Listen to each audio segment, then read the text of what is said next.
La enfermedad de Alzheimer, que es la forma más común de demencia, acapara entre un 60% y un 70% de los casos. Es una de las principales causas de discapacidad y dependencia entre las personas mayores en el mundo entero. Es difícil determinar quién va a desarrollar la enfermedad de Alzheimer, puesto que se trata de una alteración compleja y de causa desconocida en la que, al parecer, intervienen múltiples factores. Por tal razón, en los últimos 15 años, los científicos han tenido avances respecto de cómo esta enfermedad afecta el cerebro. El objetivo es encontrar un método diagnóstico temprano, así como tratamientos que ayuden a mejorar la calidad de vida de los pacientes. Hoy, en Diálogos en Confianza, entérate de los avances científicos que hay hasta el momento sobre la enfermedad de Alzheimer.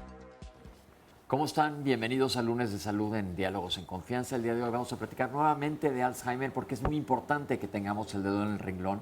Y el día de hoy pusimos en qué vamos, la ciencia y el Alzheimer, en dónde estamos ahora, porque es una enfermedad como que acabamos de ver ahorita en la cápsula que afecta a muchas personas. Vamos a preguntarles a nuestros especialistas cómo es la epidemiología de esta enfermedad, pero no solo los afecta a ellos, sino a todas las personas que están alrededor. Como todos los lunes está conmigo Oscar Virués. ¿Cómo estás, Oscar? Bien, ¿cómo estás, Pepe? Me da Bien. mucho gusto saludarte. Igualmente a todas las personas que nos acompañan en esta transmisión de Diálogos en Confianza. Un tema importante, un tema que siempre es necesario hablar. Yo creo que no todo el mundo tenemos la información suficiente para poder saber de qué estamos hablando y qué es importante conocer dentro de esta enfermedad. Y bueno, pues por supuesto que las redes sociales están abiertas para que nos compartan todas sus dudas, compartan también pues cuáles son sus vivencias, cómo lo han visto, obviamente si tienen algún familiar o algún ser querido que haya vivido o que esté viviendo con esta enfermedad, cómo le han hecho y qué es lo que se puede hacer, porque cada vez también hay más instituciones, más organizaciones que están pendientes precisamente de lo que ocurre en la sociedad. Y bueno, para poder seguir el programa en vivo a través de internet, la dirección es www.canal11.mx/diálogos. También tenemos la página de Facebook de Diálogos en Confianza y ahí tienen el Facebook Live para que sigan el programa en vivo, pero además se lo lleven a donde ustedes tengan que ir. Saludo con mucho gusto a nuestras amigas y compañeras, a Fabiola Ruiz y a Istiel Caneda. Ellas son las intérpretes en la lengua de señas mexicana y nos acompañan como todos los días. Le damos la bienvenida, desde luego, a todas las personas que hoy nos acompañan aquí en el estudio de Diálogos en Confianza y también a quienes nos pueden seguir a través de la señal internacional de Canal 11 y bueno, desde luego a nuestra y nuestros especialistas. A quienes les voy a presentar apenas veamos esta cápsula de cuál es el panorama general del Alzheimer. Vamos a verla. El panorama general del Alzheimer en México, bueno, pues es una enfermedad que va al alza porque la curva epidemiológica, lo que le llaman la pirámide poblacional, se está estrechando. Esto quiere decir que la base de jóvenes se ha ido estrechando en el sentido de que cada vez hay más adultos y más adultos mayores, y es una explosión ahora demográfica de este sector de la población y que vamos a seguir teniendo una gran cantidad de personas de más de 60 años en nuestra población y que es el grupo epidemiológico vulnerable a sufrir el deterioro cognitivo, la pérdida de las facultades cognitivas, que es lo que caracteriza a la enfermedad de Alzheimer. Esta es una enfermedad, la más frecuente de las enfermedades, y desafortunadamente es una enfermedad a la que hoy todavía no hay una cura. Hay muchas formas de poder lidiar con ella, pero todavía no hay un tratamiento. Va al alza. Las tasas epidemiológicas alrededor del 8% de la población, pero se estima que aumenta y aumenta cada década, digamos, ¿no? La tasa va aumentando. Por ejemplo, el riesgo entre los 60 y los 70 años es cerca del 8 o 9%, pero si evaluamos entre los 70 y los 80 años es mayor, de los 80 a los 90 es mayor de entre 90 y 100 años es mucho mayor, a veces llega hasta el 40% ya en esa década de la vida, y se suman muchos otros factores de riesgo que van implícitos en cada momento de la vida y en cada aspecto, digamos, dependiendo de la persona. Por ejemplo, ¿cuáles son de los factores que están claramente identificados? Los claramente de salud, y que en México han sido muy importantes, se han hecho muchas investigaciones al respecto, son los de salud cardiovascular, los aspectos metabólicos como la diabetes, los traumatismos craneoencefálicos que han dejado pérdida de la conciencia en algún momento de la vida, pesan en esto. Ya entrando un poquito a la parte psicosocial, las adicciones, el alcoholismo y el tabaquismo son importantes factores de riesgo. La movilidad en las personas, el índice de sedentarismo o la capacidad de desplazamiento de la persona son factores muy importantes. La historia familiar también, si uno ha tenido un familiar de primer grado, es un dato muy importante de riesgo. Y los datos ya propiamente de laboratorio, que ya tienen que ver con aspectos de pruebas en especial, que aunados a todos esos factores de riesgo, uno puede desenmascarar para entender si todavía el riesgo es mayor o detectar la enfermedad en sus etapas iniciales o ya avanzadas. Probablemente se hayan sentido identificados. Vamos a seguir desglosando este tema para que estemos atentos para poder diagnosticarlo y ver qué es lo que se puede hacer. Les presento a nuestros invitados del día de hoy. En primer lugar, la doctora Ana Luisa Sosa Ortiz. Doctora, bienvenida. Muchas gracias. La doctora es responsable de la Clínica y Laboratorio de Demencias del Instituto Nacional de Neurología y Neurocirugía Manuel Velasco Suárez de la Secretaría de Salud. El doctor José Luna Muñoz. Bienvenido, doctor. Gracias. Coordinador del Banco Nacional de Cerebros Humanos del CINVESTAD. El doctor Andrés Rocha, bienvenido, doctor. Buenos días, gracias. Psiquiatra, jefe de la Unidad de Psicogeriatría del Hospital Psiquiátrico Fray Bernardino Álvarez de la Secretaría de Salud. Y le damos la bienvenida al doctor Humberto Medina Chávez, coordinador de programas médicos de geriatría del Instituto Mexicano del Seguro Social, geriatra y médico internista del Instituto Mexicano de Medicina Integral del Sueño. Hola. Hola. Bienvenidos. Muchas gracias. Acabamos de ver esta cápsula de que cada 3 segundos se detecta un caso nuevo. Pero siempre que alguien en cualquier conversación que no sea entre médicos sale el tema, es que creo que tiene Alzheimer. Yo creo que echémonos un paso para atrás. ¿Nos podrían definir qué es una demencia? Sí, pues una demencia es una pérdida básicamente de la memoria, con el Alzheimer, ¿verdad? Hay diversos tipos de demencias. Hay demencias que empiezan con problemas conductuales y secundariamente se presentan los problemas de memoria. En Alzheimer, pues podemos decir que se empieza con problema de la memoria. Este problema es evidente para la persona y puede ser evidente para las personas que están alrededor de él. Y esto es importante, porque ante estos primeros síntomas cognitivos, si la persona acude a un centro especializado, puede darse seguimiento a través de una clínica de la memoria. Esto es todo un programa de evaluación y rehabilitación, y retardar la presencia de la demencia incluso hasta 5 años. Es importante que se detecte tempranamente, ya que las personas con demencia llegan a las instituciones después de 5, 10 o 15 años de haber empezado con el problema. Entonces yo creo que lo más importante en este momento y donde más podemos hacer algo es en la detección temprana, lo que hoy en día se llama trastorno neurocognitivo menor o deterioro cognitivo leve, como se denominaba anteriormente. Doctora. Sí, yo quisiera agregar a favor de mis contemporáneos, ¿verdad?, que el solo olvido de memoria puede considerarse algo propio de la edad, parte del envejecimiento cognitivo, ¿verdad? Pues con frecuencia bajamos a la cocina y no sabemos a qué íbamos o perdemos las llaves.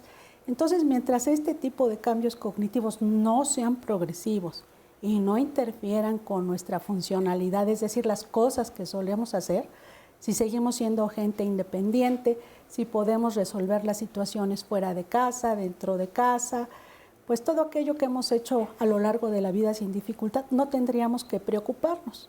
Por el contrario, si este tipo de alteraciones, que pueden ser de la memoria o también de otras áreas, puede ser del lenguaje o de otro tipo de áreas cognitivas, pero sea cual sea, es progresiva y nos va a causar disminución de nuestra funcionalidad y entonces discapacidad y dependencia, eso es la demencia. Yo creo que eso es muy importante porque a todos nos pasa de que, hijo, me pasa a mí una vez a la semana, de dónde dejé la cartera, dónde dejé la cartera, o, híjole, te quiero decir algo y lo tengo en la punta y no te acuerdas, pero eso no te está interfiriendo, como dice la doctora, con tus actividades diarias. Aquí no queremos causarles tampoco un pánico a la gente, pero si esto está siendo recurrente, es importante que te vea un médico. Yo me acuerdo de una conversación que escuchaba que decía, pues sí es importante saber cuál es el tipo de demencia, que los tratamientos eventualmente son diferentes.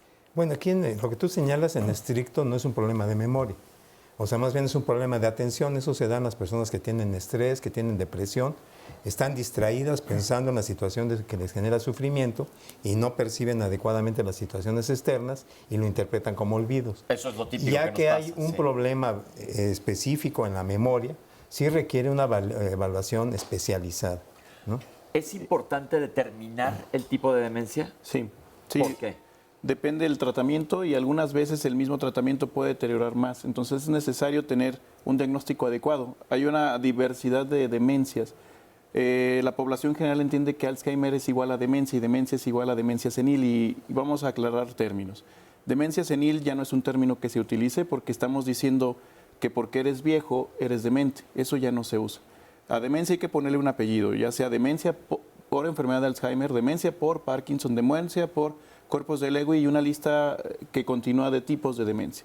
Estas tal vez sean las más comunes y cada una de ellas tiene características diferentes y por lo tanto tratamientos diferentes. No todas son susceptibles del tratamiento para el que estamos dando en Alzheimer y no todas requieren un tratamiento médico. Muchas veces el tratamiento neuropsicológico les va mucho mejor. Estoy leyendo aquí que la economía se ve muy afectada porque es un gasto muy grande para la familia, una persona con este tipo de características. ¿El hecho de diagnosticar tempranamente puede ayudarnos hasta ese punto de vista también? Claro, porque planificas, además retardas la presencia del deterioro. Esto es muy importante lo que tú señalas porque es un costo familiar y social, ¿sí? Muchas veces la persona que empieza a perder la autonomía requiere un cuidador que lo cuide a tiempo completo. Esto significa que un miembro de la familia va a dejar de trabajar con esta pérdida económica. Además lo hemos visto en el hospital. En el hospital la mayor parte de la gente que atiende es de escasos recursos. Aproximadamente el costo de tratamiento para una persona con Alzheimer en base a los psicofármacos y los medicamentos para retardar la pérdida de la memoria va entre 4,000 y 7,000 pesos mensuales. Entonces, lo que se ha hecho en el hospital es de que hemos buscado apoyos y sí tengo que reconocer aquí públicamente, Cedesol, Banamex, el Comité Ciudadano del Hospital, ha logrado que en base a programas en los cuales se les hace psicoeducación a los familiares y se les da gratuito el medicamento a los pacientes, haya una continuidad en el manejo, porque ese es uno de los problemas. ¿Sí? De que no solamente es diagnosticarlo, las medidas neuropsicológicas de rehabilitación, que la persona pueda continuar tomando el medicamento, que son sumamente costosos. Entonces yo creo que debemos enfocarnos a programas que permitan hacer accesibles todo este manejo a la población en general. Doctor, ¿algo quería decir? Sí, nosotros hemos hecho algunos estudios del costo del cuidado de tener que una familia tenga una persona con discapacidad. Y esto absorbe por lo menos el 60% del gasto familiar, ¿no? Que se llaman gastos catastróficos.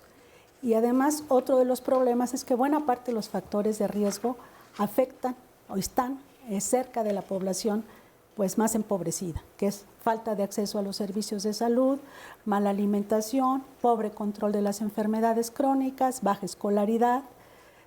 Todo esto contribuye a las demencias. Entonces las demencias a veces se sitúan en un hogar pobre, que se empobrece más aún. De ahí la urgencia de que esta población reciba diferentes tipos de ayuda. De hecho, perdón.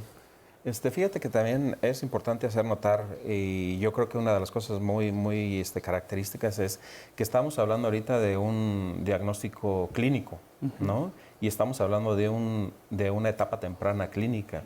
Pero en realidad tenemos que ver que este proceso degenerativo a nivel neuronal y a nivel de muerte celular, esto empieza 15, 20 años atrás, ¿no? Y que para que haya un síntoma clínico, realmente debemos tener una gran cantidad de neuronas muertas en un área específica. Hablando de Alzheimer, obviamente vamos a encontrar primero lesiones en lo que es el hipocampo, ¿no? Entonces, también esto es importante y es una de las características principales que en este momento aún no tenemos ese diagnóstico al 100% confiable en etapas tempranas, ¿no? ¿Qué es lo que se está buscando? Por eso el programa de hoy es que es la ciencia y vamos a ver unas cápsulas muy interesantes donde ya vi que sale, doctor, que nos platican qué es lo que está sucediendo, pero quiero hablar de más factores de riesgo para Alzheimer. ¿Es genético?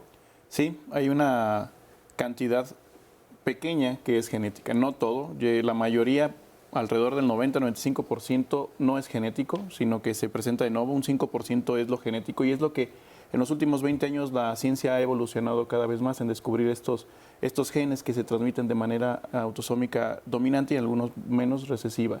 Pero los factores de riesgo que, como vimos en las cápsulas, en nuestro país principalmente la enfermedad cardiovascular y metabólica, diabetes, hipertensión, infartos. Y hay algo importante que también toma relevancia, la depresión. Personas que han sido depresivas durante la edad adulta tienen un mayor riesgo de padecer demencia tipo Alzheimer en específico, con recibir o no recibir tratamiento. Es importante la salud mental también para esto como factores de riesgo.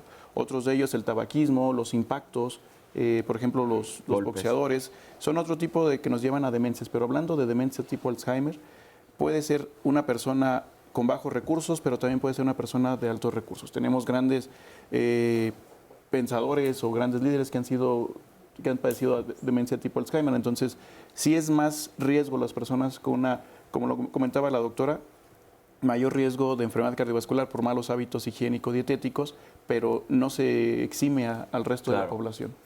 Una pregunta, si estamos hablando de que cuando ya hay síntomas, ya hay un daño importante a nivel del sistema nervioso, ¿qué le podemos decir a la gente antes de irnos al corte de que estén pendientes? ¿Cuándo acudir al médico? Bueno, cuando haya una alteración en el funcionamiento cognitivo, ¿sí? Que sea evidente y que limite la autonomía de la persona, ¿sí?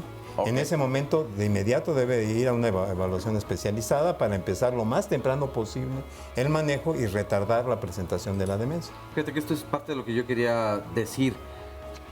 Si bien no hay que espantarnos demasiado porque se nos olvidan algunas cosas, cuando tal cantidad de olvidos al día pueden representar ya como un posible síntoma, ¿no? Cuando te está, como dice el doctor, te está mermando tu actividad diaria, es el momento de ir. Vamos a hacer un corte, ahorita regresamos con ustedes. Estamos hablando del Alzheimer y la ciencia. ¿En dónde estamos? Ya vimos que existen muchos tipos de demencias, pero nos estamos enfocando el día de hoy en Alzheimer. ¿Y por qué es importante diagnosticarla tempranamente? No todos, nos dijeron ya que no todas las demencias son iguales y que existen varios factores de riesgo. Entonces, ojo con esto, vamos a hacer un corte y regresamos con ustedes. Estamos platicando de Alzheimer aquí en Diálogos en Confianza.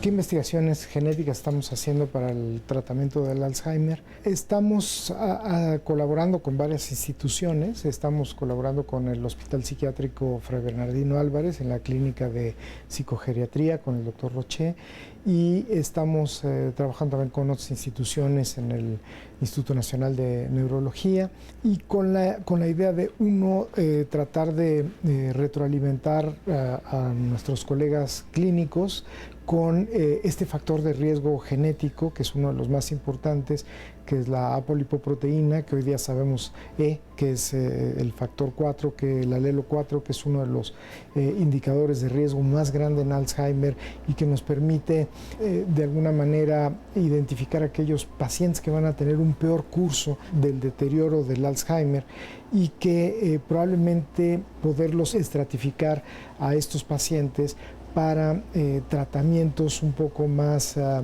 pues con diferentes combinaciones farmacológicas. Hoy día tenemos dos protocolos de índole farmacológico, tanto con medicamentos que van en la ruta de los inhibidores de la colinesterasa, como a nivel de la neurotransmisión de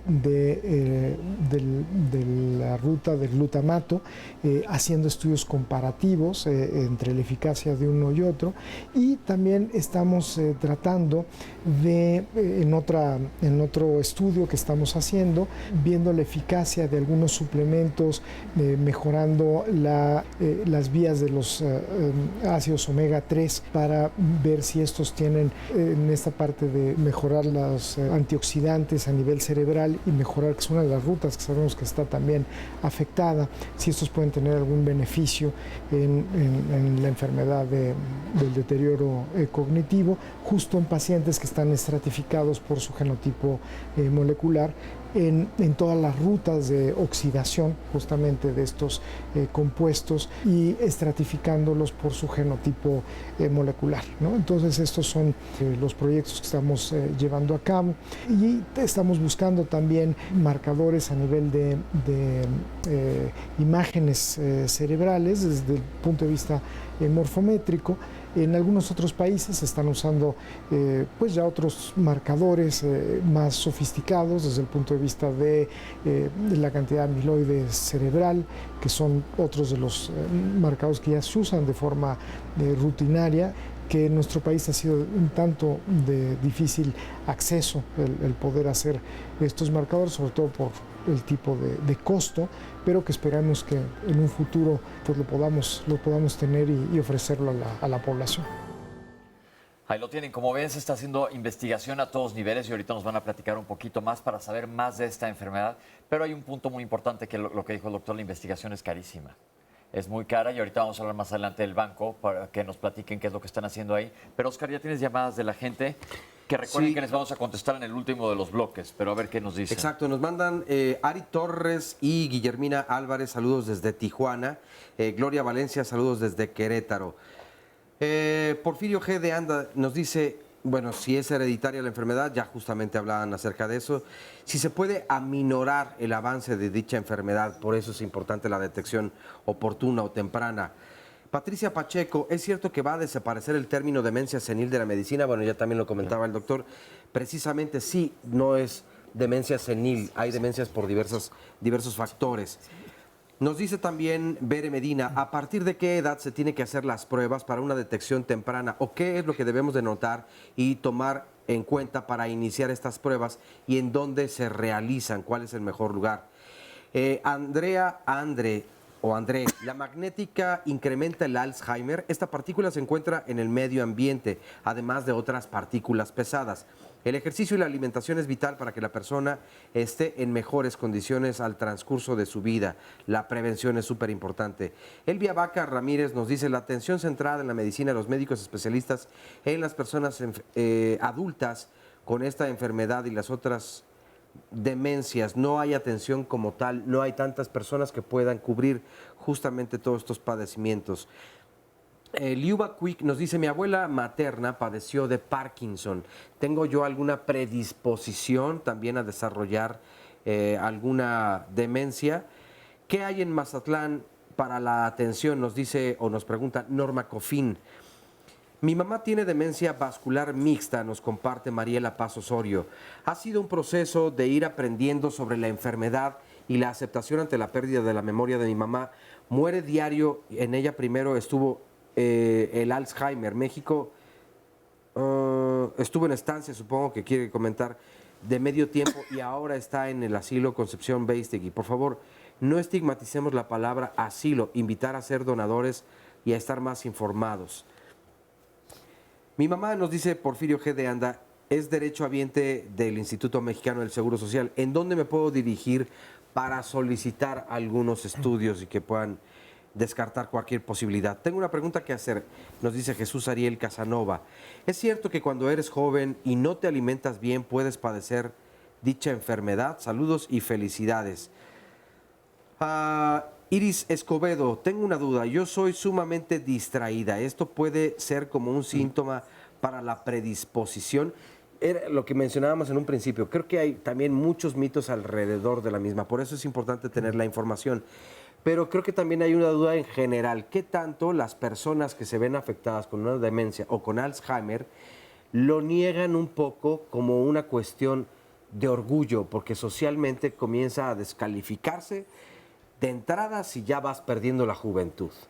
2, si presentas entonces ciertos rasgos como olvidar varios detalles, a lo mejor todavía en tu vida no modifica drásticamente el comportamiento, ni hay una angustia, pero el saberte menos capaz tal vez que en otra época, en otra edad, eso nos afecta socialmente y emocionalmente. Entonces, Yo ¿qué creo que si tanto lo daño puede esconden, ¿no? hacer? Porque no, sobre todo al principio, mientras puedan. De hecho, sí. Entonces, ya comentaron, doctora, iba a comentar de más factores. ¿Cuándo acudir al médico? Ya lo dijo el doctor perfectamente claro. Pero sí son factores bien importantes esto, porque el paciente no quiere probablemente aceptar que tiene esta enfermedad. Ya hablamos de la sintomatología inicial, pero mucha gente, y acuérdense que sus preguntas las contestamos en el último bloque, dicen, ¿qué pruebas? Todavía no hemos hablado de ninguna prueba hasta ahorita. Primero que nada es ir al médico. ¿Estamos de acuerdo? Ir al médico a que te revise. ¿Con quién ir? ¿Con el psiquiatra? ¿Con el neurólogo? ¿Con el geriatra? ¿Con quién se debe de ir? Con todos ellos, con cualquiera de todos ellos. Y sabes, comentando lo previo, a veces el paciente lo oculta, pero también el familiar o el cuidador. Muchas veces la esposa o el esposo le realiza todas las actividades y pasa desapercibido hasta por los mismos hijos. Y están en negación cualquiera de los dos, las personas. Entonces, importante que las personas que son cuidadoras o son esposos de ellos también se den cuenta de estos cambios y se atiendan de manera oportuna. Sin embargo, no exagerar en acudir, como mencionamos de un principio, esto es real. Muchas otras enfermedades como la ansiedad, comentaba el doctor, la depresión o algún trastorno de distracción o psiquiátrico puede confundirse con Alzheimer o con algún trastorno de demencia y no serlo en ese momento.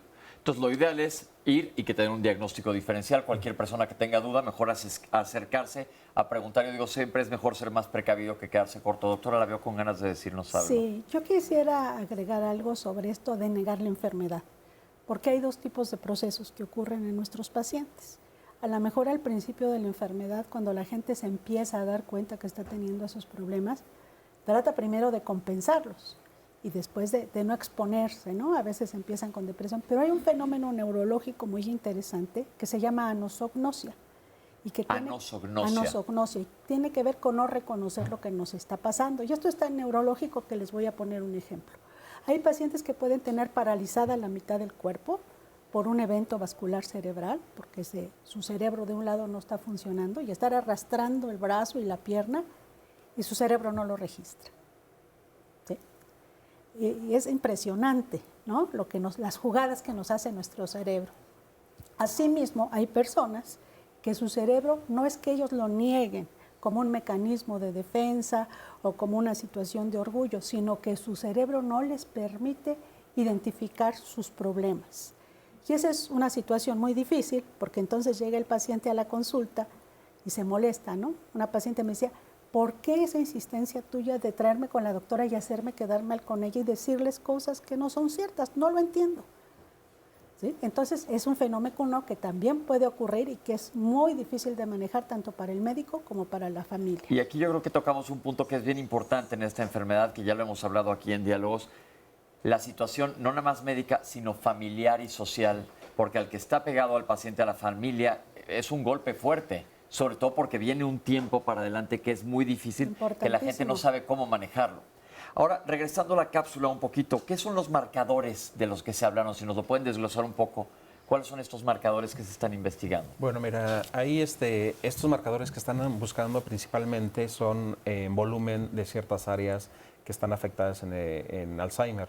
Estamos hablando principalmente, lo que se está buscando es el volumen del hipocampo, que haya una reducción precisamente considerable o ligeramente que nos pueda dar un cambio, ¿no? El hipocampo es una parte de nuestra neuroanatomía.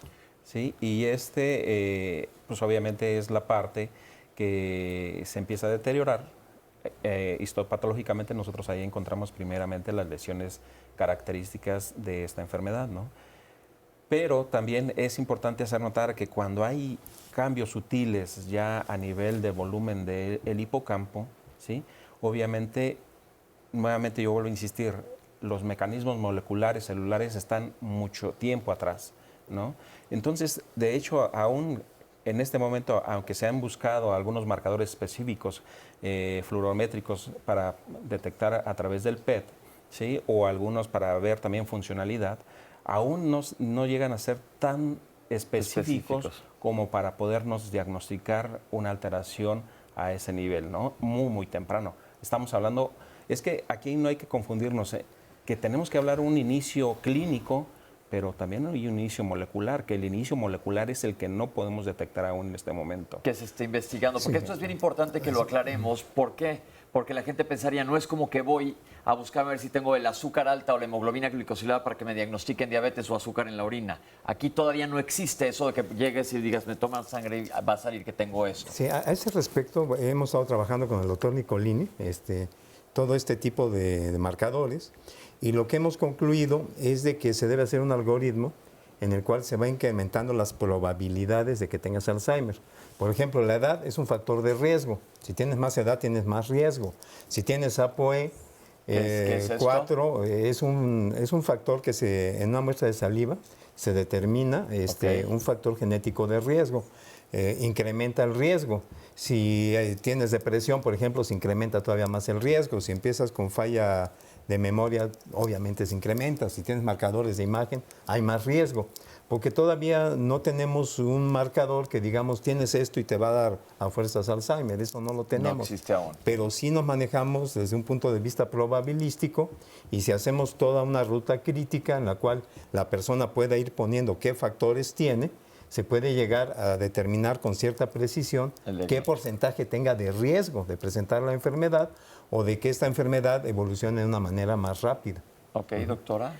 Sí, yo creo que es muy importante comentar, ojalá y lo pueda hacer de una manera sencilla, que existen ya una serie de calificaciones a nivel internacional, sobre todo para la investigación, donde tenemos una clasificación muy completa de hasta 9 grupos, pero van por etapas. O sea, lo que primero sucede en nuestro cerebro, creo que antes de eso quisiera yo enfatizar que la enfermedad de Alzheimer consiste en que hay 2 proteínas en nuestro cerebro que son necesarias, que funcionan bien, pero cuando están mal dobladas, se convierten en factores patológicos para nuestro cerebro. Y la primera en alterarse es la proteína beta amiloide, que juega un papel protector originalmente, pero que de pronto, en vez de estarse cambiando, recambiando, se vuelve insoluble y entonces empieza a depositar en nuestro cerebro. Esa proteína beta amiloide se puede ver hoy en día en estudios de imagen especiales para eso. Y aquí en México, como parte de una investigación, ya vamos a empezar pronto a hacer este estudio, pero para que se den una idea por qué no se hacen de rutina estos estudios, este estudio va a costar $1,000 por persona, por estudio. Entonces esto lo vamos a hacer en un estudio multicéntrico donde lo paga una universidad de Estados Unidos, pero también si nosotros sacamos el líquido cefalorraquídeo, que es el líquido que está dentro del cerebro, y hacemos una punción lumbar, y analizamos el líquido cefalorraquídeo, en esa etapa en que el líquido cefalorraquídeo se está depositando, resulta que está disminuido en el líquido porque se está quedando aquí y no se está eliminando. Esa es una primera etapa. En la segunda etapa, la segunda proteína es la proteína tau. Esta es una proteína que forma el esqueleto de las neuronas. Entonces, en la primera etapa no se han muerto las neuronas, pero cuando se empiezan a morir, entonces, por un lado podemos hacer otro PET que nos permite visualizar los depósitos de esa proteína anormal, que apenas se está empezando a hacer en los países del primer mundo, todavía no contamos con él, pero si sacamos líquido cefalorraquídeo, esa proteína va a estar aumentada, porque son como los cuerpos, los cadáveres de las neuronas, ¿sí? Esta es la segunda. Y la tercera evidencia es cuando ya hablamos de neurodegeneración. La neurodegeneración es cuando vemos en los estudios de neuroimagen disminución del volumen global del cerebro y disminución de áreas específicas, ¿no? Se afecta el área parieto que está acá, témporo y aparte los hipocampos, ¿no? Entonces se va viendo junto con esto el tipo de alteraciones cognitivas y se hace una doble clasificación, ¿no? Si el sujeto tiene alteraciones o no, ¿verdad? Si está totalmente, puede estar asintomático y tener beta amiloide. Entonces esa ya es una sospecha 10 o 15 años que ya ha empezado en esa cascada, que dura 10, 15 años. Pero es decir, ¿a todos los pacientes que se les sospecha se les hace esto? No. Esto es a nivel de investigación. Esto lo estoy diciendo por la pregunta de biomarcadores, Okay. ¿no? Estos son los biomarcadores. Pero para que quedemos claros, eso está en investigación ahorita y es hacia donde va la investigación en la ciencia, que es el punto del programa del día de hoy. Sí. No a todo mundo se le hacen estos estudios, porque son estudios carísimos y que están, como dice la doctora, aún en investigación. Entonces, ¿qué se hace cuando, por ejemplo, en una consulta de geriatría llegan un paciente y piensa que tiene Alzheimer, el paciente lo va a negar, pero el familiar dice se le está olvidando las cosas. Tenemos las pruebas neurocognitivas y hay algunas básicas que le llamamos tamizaje o escrutinio. Está la prueba del reloj, que es una prueba muy sencilla. No te detecta temprana, te detecta ya una etapa en deterioro cognitivo leve o menor, o los pacientes que ya tienen algún tipo de demencia. Y es dibujar al paciente un reloj con manecillas y le dices 1 hora. Solamente una vez le dan la instrucción y él tiene que hacerlo. Si se equivoca, que ponga los números afuera, que ponga muchos números solamente de un lado, del 1 al 2 en un lado. Todo esto hace que sospechemos de que ya tiene un deterioro cognitivo. Y están otras pruebas un poco más sofisticadas, que son las pruebas neuropsicológicas, que las hace el neuropsicólogo durante 2 horas. Otras más pequeñas, como es el mini mental, otras que es el MOCA. Son cuestiones de una hoja, 30 preguntas aproximadamente, y estás evaluando todas las funciones. La memoria, el juicio y otros de ellos. Perfecto. Entonces, como ven, sí hay manera de ir detectando esta enfermedad. Vamos a seguir viendo qué nos dice la ciencia, qué es esto de que hay un banco de cerebros, qué es la imagenología en Alzheimer. Vamos a verlo en cápsulas más adelante. Y vamos a regresar a ver qué es lo que se puede hacer para el paciente y para todos los que nos están rodeando. No se vayan, vamos a un corte. Regresamos aquí con ustedes.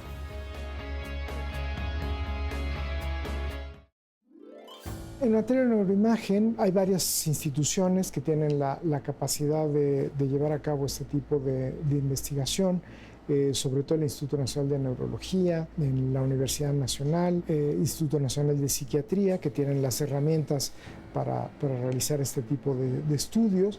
Son estudios costosos y que la tecnología está cambiando de forma muy continua, y que a veces es difícil por esta alta tecnología y los costos que representa mantenernos al corriente en este tipo de investigación. Esperemos que podamos invertir en estas tecnologías y realmente mantenernos al día. Los estudios que están haciendo son sobre todo de índole de morfometría, en el diagnóstico diferencial con otros causas de deterioro cognitivo, digamos, en todo el campo de lo que son las demencias, no particularmente en el Alzheimer, sino en muchas otras causas de demencias, y justo unirlo con el diagnóstico diferencial que podemos hacer desde el punto de vista de la genómica, a nivel de apuntalar, digamos, el diagnóstico que se realiza en las imágenes cerebrales y poder proveer datos complementarios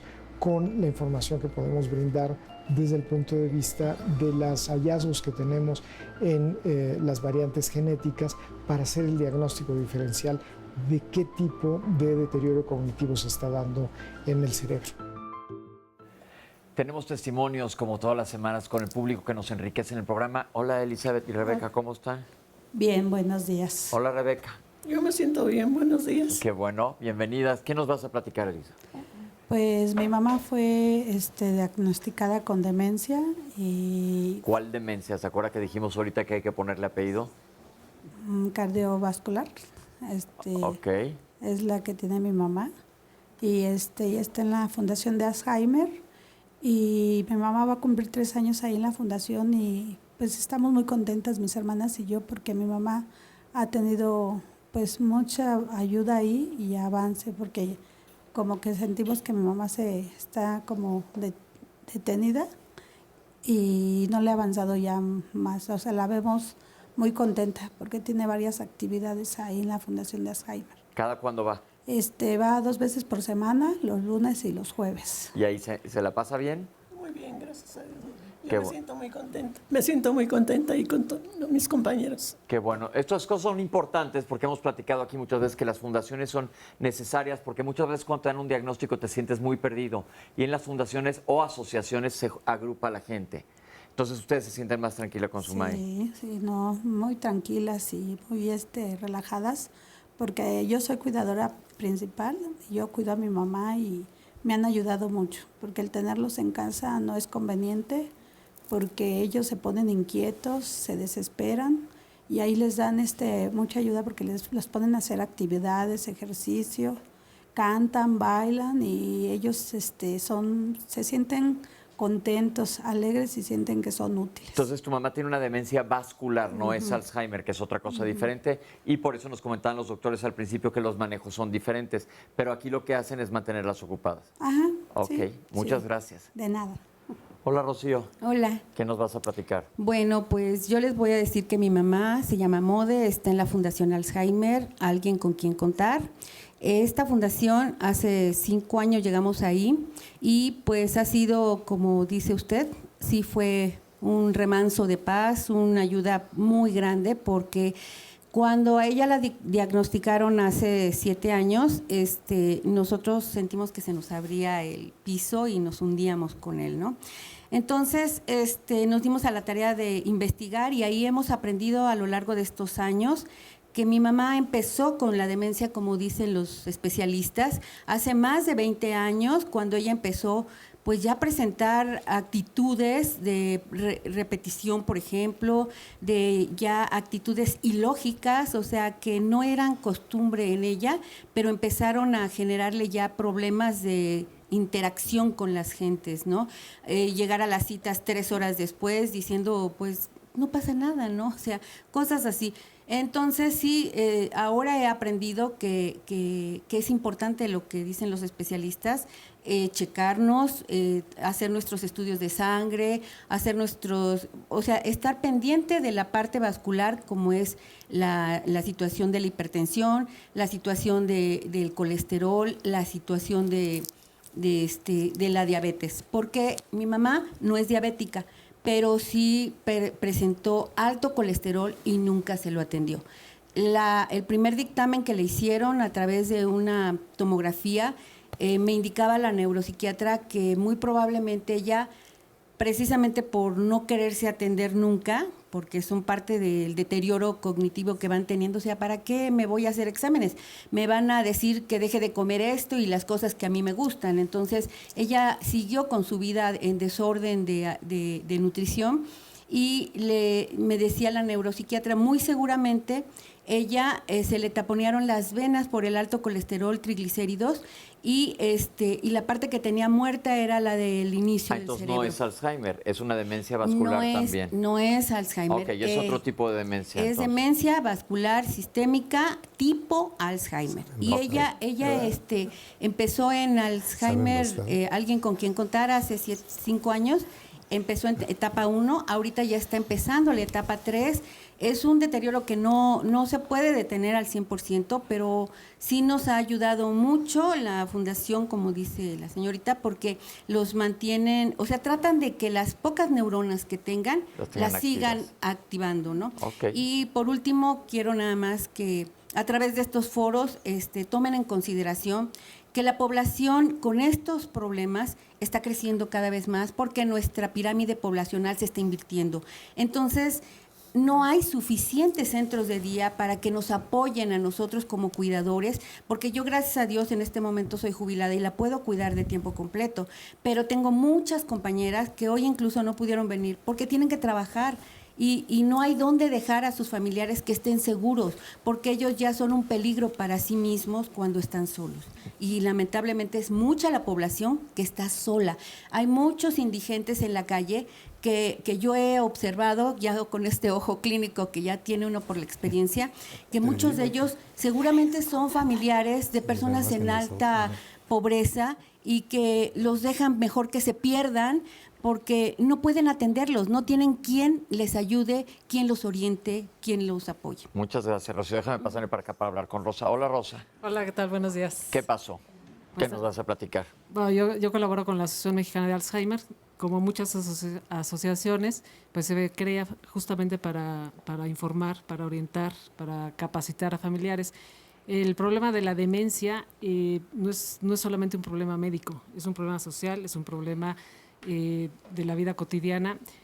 Yo creo que lo importante para empezar es informar a la población o sea, yo no puedo saber si me está sucediendo algo si no sé cuáles son los síntomas, por ejemplo, ¿no? Entonces no voy a acudir al médico si no sé que me está pasando algo.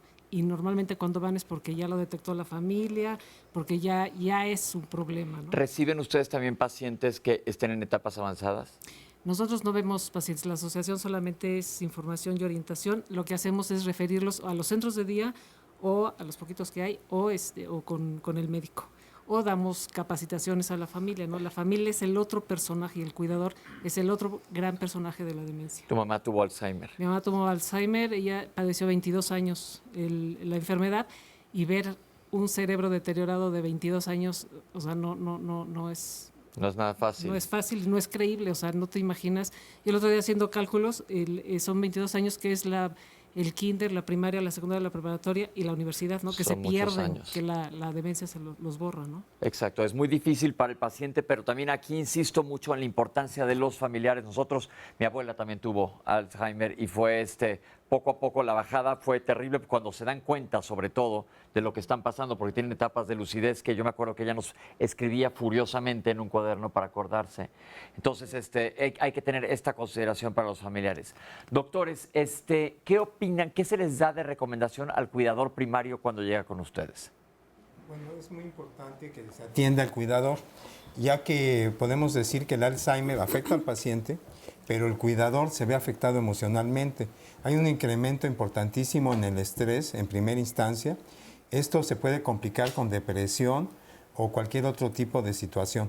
Hemos llegado a ver casos tan extremos en que incluso el cuidador llega hasta agredir al paciente. Por eso el tratamiento debe ser completo desde un punto de vista que se atiende al paciente, pero el cuidador también debe ser sujeto a evaluación y a tratamiento conjuntamente con el paciente. Si el cuidador está bien, la atención del paciente va a ser adecuada. Si no atendemos al cuidador, vamos a exponernos a maltrato, a abandono y una crisis terrible emocional que se llama colapso del cuidador. Exacto. Ese es un síndrome geriátrico, precisamente. Colapso del cuidador. Existe inclusive una terminología. Que ese sería una condición en la cual se tenga que internar al paciente con Alzheimer. Se atiende para darle el cuidado y la atención que requiere porque el cuidador está realmente colapsado. Una de las situaciones que ocurren familiarmente cuando alguien tiene un paciente así que tiene que estar cuidando al paciente es que en una familia pues se arman los de las broncas con ganas porque siempre es uno el que más entra al quite y los demás, se lavan las manos o están muy ocupados o tienen mucho trabajo o hay algo. Pero esto sucede en todas las familias. ¿Qué podemos decirle al público que está pasando por algo así? Pero, bueno, también es importante hacer notar que el cuidador primario, en ocasiones también él se siente que es el único que puede atender y entender al paciente, ¿no? Entonces también es muy importante que también los cuidadores primarios vean que necesitan también la ayuda. Porque si no, de la otra manera, aunque quieran ayudarle, el cuidador primario no lo permite, ¿no? Entonces yo creo que es una de las situaciones que debe de tener mucho cuidado también el cuidador primario, que no sea el superhéroe, que no sea el único, sino que este es un problema familiar y que la familia como tal tiene que actuar. ¿Qué le podemos decir a cualquier persona que nos está viendo que es un cuidador primario? De hecho, uno de los principales síntomas del cuidador colapsado es ese: nadie lo puede cuidar mejor que yo. Yo soy el único que lo puede cuidar, comentaba el doctor. Y antes de decirles que me gustaría que ellos pasan por ira, por enojo, por depresión, por ansiedad, los cuidadores. Y por lo tanto, todas estas son trastornos que los llevan ahora hacia una depresión mayor o un trastorno de ansiedad. Y toda la conclusión del colapso del cuidador es al maltrato, sobre todo el maltrato psicológico, el maltrato físico, porque no están bien entrenados. Entonces es necesario primero identificar estos síntomas. Posteriormente a ellos hay unidades de respiro o que ellos mismos se den un respiro. Las fundaciones como la Fundación Alzheimer ayudan muchísimo a los pacientes, puesto que esos centros de día, mientras el paciente está divirtiéndose, conociendo otras gentes, estimulando cognitivamente, el cuidador puede estar haciendo otras actividades, cosas tan sencillas como atenderse él mismo, checar su salud, ir con el médico, ir al cine, ir al mercado, platicar con otra gente. Todo es básico. Que no descuiden su salud, porque a veces se van más pronto los cuidadores que los propios pacientes. Checar todos sus exámenes, ya lo comentaba muy bien la señora Rocío, parece que lo vivió tal cual. Entonces vale la pena que toda la gente que nos esté viendo, que esté en una situación así, cualquier cuidador, sea Alzheimer o sea cualquier otra enfermedad, pero el cuidador primario, que se acerque con el especialista también para ver cómo se le puede ayudar, aunque no sea el que esté padeciendo la enfermedad. Y es que son una serie de pérdidas. O sea, muchas veces el cuidador primario tuvo que dejar el trabajo, entonces ya perdió su trabajo. Después perder la imagen de la persona tal y como la conocimos. O sea, la persona deja de ser la persona que conocimos y empieza a ser una persona que si fuera como un niño, que lo tienes que atender, lo tienes que cuidar, lo tienes que vestir, darle de comer. Entonces son una serie de pérdidas que incluso tienen que ver con la misma situación de uno mismo, ya que uno al ver todo ese deterioro también se cuestiona si uno lo va a tener. Entonces son una serie de situaciones psicológicas que llevan obviamente a ansiedad, a depresión la depresión llega a ser sintomática y grave. Si esta no la atendemos, pues obviamente se va a generar un problema gravísimo. Y es que fíjate, Entonces, hay un comentario justo se me va, pero bueno, lo recuerdo. Aquí está, Ana María García Serrano.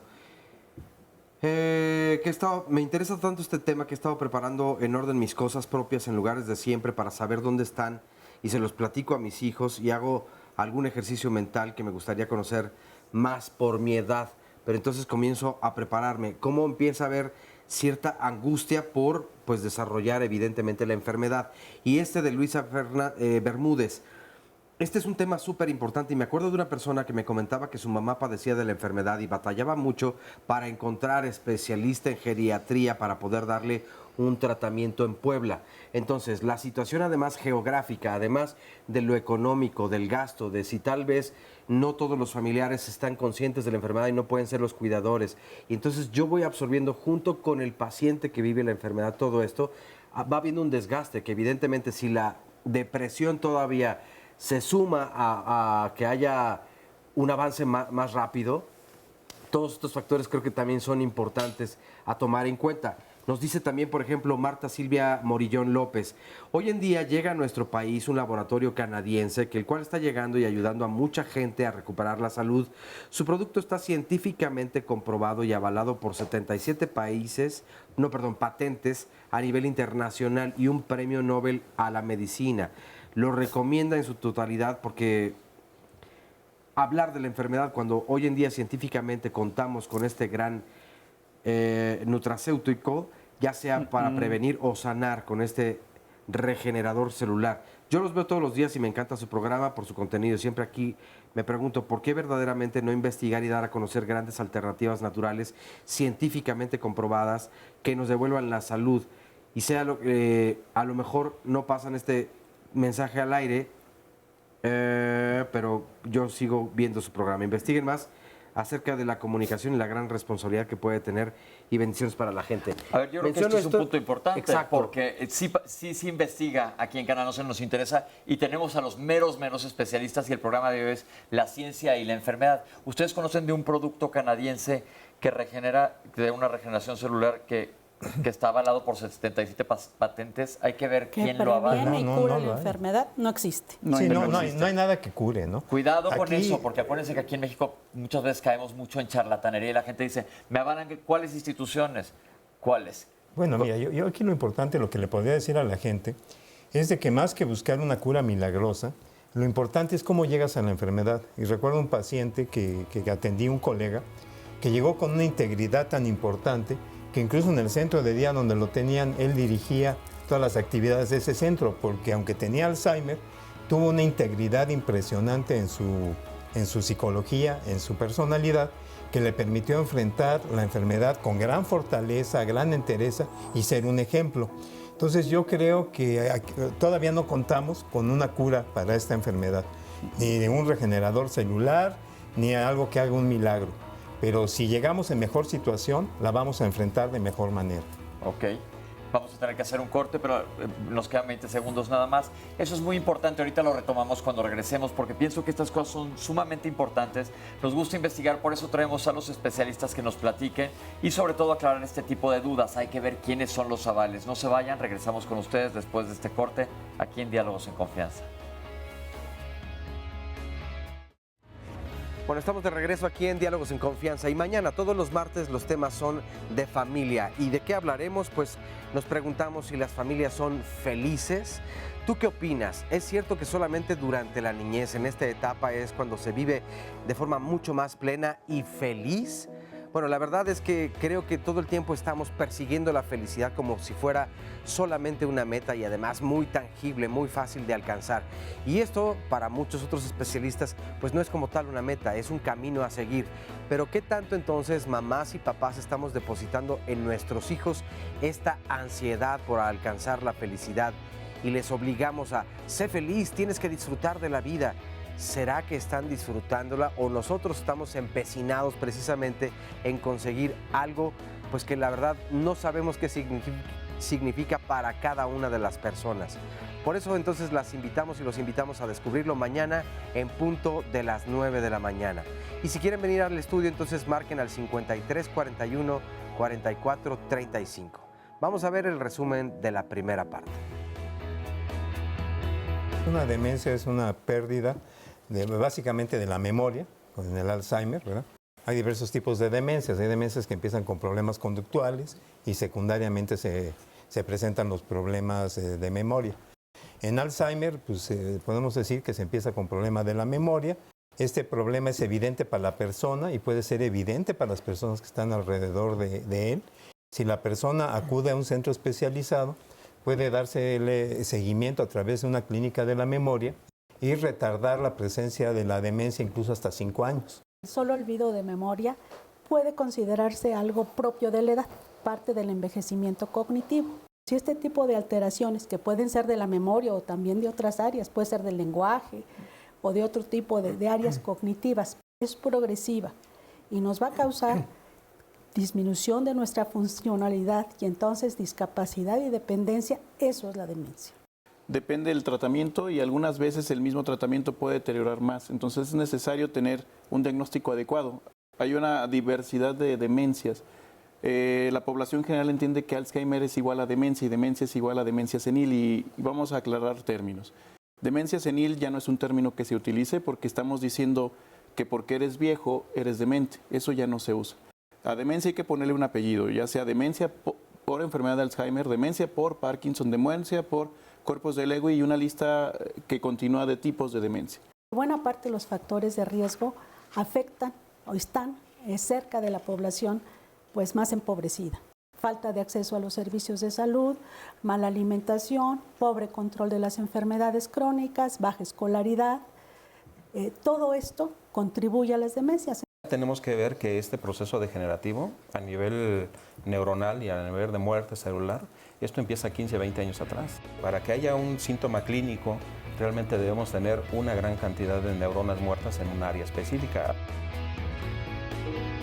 Nosotros nos encontramos ahorita en este momento en el Banco Nacional de Cerebros, en el Centro de Investigación y Estudios Avanzados del Instituto Politécnico Nacional, en Zacatenco. El Banco de Cerebros es una unidad donde se almacenan tejidos en óptimas condiciones para la investigación. Las investigaciones que se están realizando, estamos enfocados principalmente en lo que es el proceso neuropatológico de los cerebros o de las personas que fallecieron con la enfermedad de Alzheimer.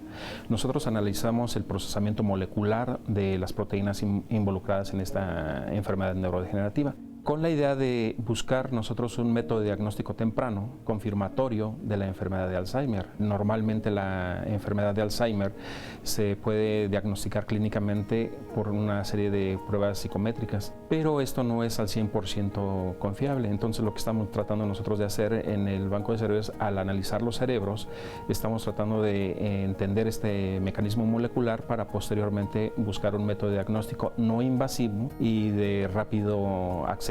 Asimismo, también hemos encontrado una proteína nuclear que también está altamente, su función está modificada, ya que su función debe ser en el núcleo y nosotros lo estamos encontrando que se encuentra en el citoplasma. Esto es una alteración que también podemos nosotros empezar a mapearlo y buscarlo en tejidos periféricos y sobre todo también inclusive podremos buscarlo en sangre.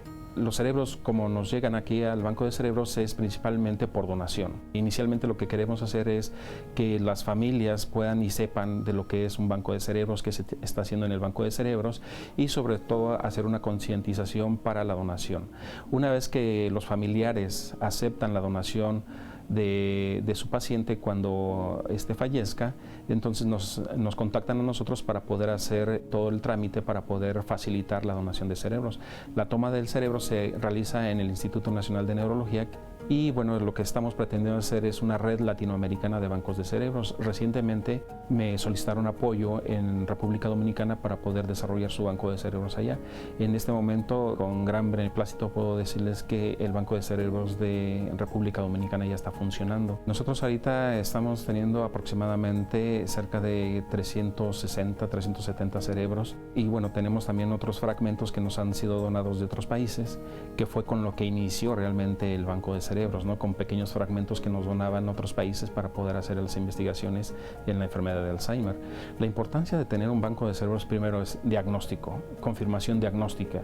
Por otro lado, también una de las partes muy importantes es estudiar en sí mismo la enfermedad de Alzheimer en donde es exclusivo. Por otro lado, el nosotros estar estudiando estos cerebros, el que nosotros podamos tener el tejido y que más investigadores puedan tener acceso al tejido para esta investigación, obviamente nos va a poder ayudar y ayuda en sí a la población, no nada más mexicana, sino mundial, sobre esta enfermedad neurodegenerativa que realmente es un problema ya de salud pública. Da muchísimo gusto ver que se esté haciendo investigación como esta. Felicidades aquí en México. Estamos hablando de la ciencia y el Alzheimer, en dónde estamos. Mi pregunta es, dicen, de donadores. ¿Dónde sacan los cerebros o cómo podemos invitar a la gente a que done? Bueno, mira, nosotros estamos trabajando con algunas instituciones, dentro de ellas el Instituto Nacional de Neurología y Neurocirugía, y obviamente trabajamos estrechamente con la doctora Sosa.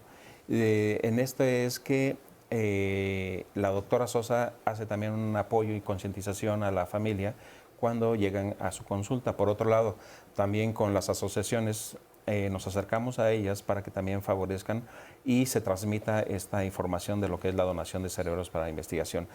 En algunas ocasiones he encontrado que algunas personas siempre confunden esto, la donación para investigación, porque es un concepto nuevo, ¿no? Normalmente lo asocian siempre cuando pedimos o cuando sugerimos que haya una donación para la investigación, la gente inmediatamente lo asocia con trasplante, ¿no? Entonces esto sí es muy importante remarcar que la donación del cerebro es exclusivamente para investigación, no hay trasplante. Tecnológicamente no se puede hacer, pero si se llegara en algún momento a hacer, éticamente no sería posible, ¿no? Entonces ahí esta es la forma que nosotros estamos haciendo a través de las instituciones, de las asociaciones, y por otro lado también en el Centro de Investigación hemos desarrollado lo que es un museo itinerante, que lo hemos llevado a varios estados de la República Mexicana, en donde ya cerca de 150,000 personas han visitado este museo, ¿no?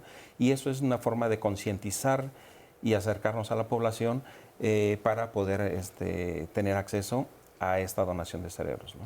Estoy viendo que entonces son varias instituciones que se están uniendo con la misma causa, hacer mayor investigación sobre el Alzheimer. Y ustedes también están buscando contenido proteico. Se habló ahorita de una que no está en el núcleo. No nos vamos a meter en detalles específicos para no revolverlos. Pero ¿cómo vamos? Fíjate que hay una proteína que hemos encontrado nosotros que no se ha descrito, y de hecho algunos investigadores a nivel internacional han encontrado y han dicho que esta proteína nuclear no tiene ninguna mutación, pero nosotros en su función le hemos encontrado que se encuentra totalmente en el citoplasma, ¿no? Por otro lado, también hemos encontrado una proteína de inflamación que normalmente no se encuentra en el cerebro. Y en Alzheimer nosotros lo hemos encontrado muy abundantemente asociado a los depósitos de amiloide beta y asimismo también en los vasos sanguíneos. Entonces son proteínas que inclusive con la doctora Sosa estamos tratando de buscarlos precisamente tanto en líquido cefalorraquídeo como en sangre, ¿no? Y por otro lado también estamos tratando de buscar un método de diagnóstico temprano no invasivo, y que esto es a través de epitelios orales o epitelios de la boca. Y no le genera ningún daño al paciente.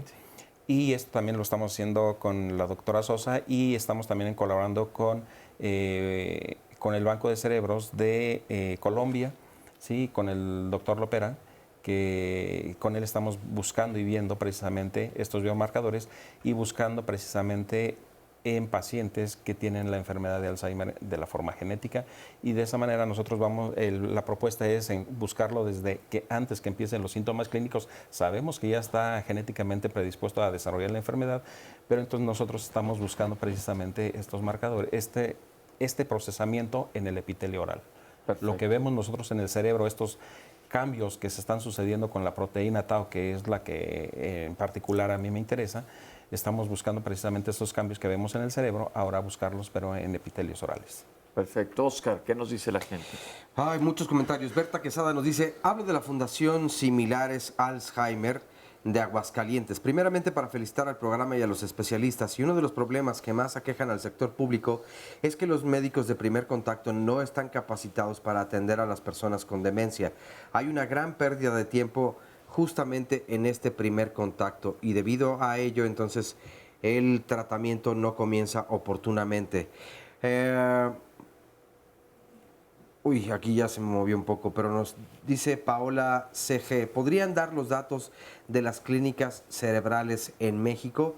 Nardo Vargas, el olvidar ni conocerte a ti mismo ni a nadie es vivir una vida en soledad si no estás con alguien que te brinde amor. Por otro lado, Lockfield nos dice, pero en etapas tempranas, ¿cómo nos podemos dar cuenta de lo que está ocurriendo? También en este otro lado nos dice Alesa Hernández, yo estoy cuidando a mi mamá que está enferma y además de que tengo una bebé de ya que es casi 2 años.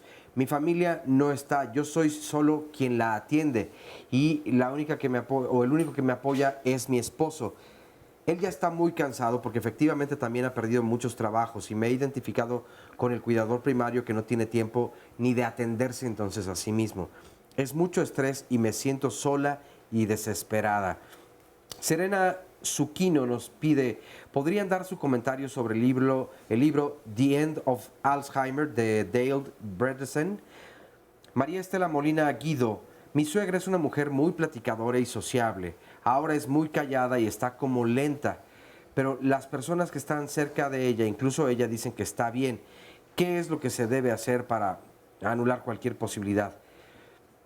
Los productos milagro no existen, nos dice Tere Canalizo.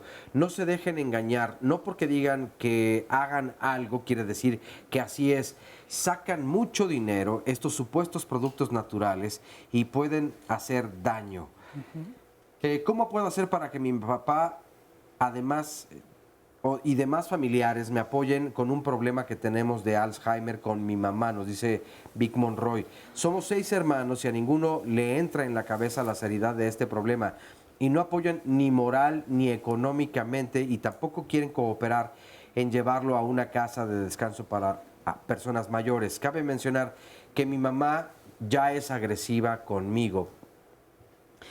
Edith Murguía nos dice, mi papá padeció este terrible mal y lo más difícil que hay hasta hoy, después de 6 años que mi mamá murió de otra enfermedad de cáncer de páncreas.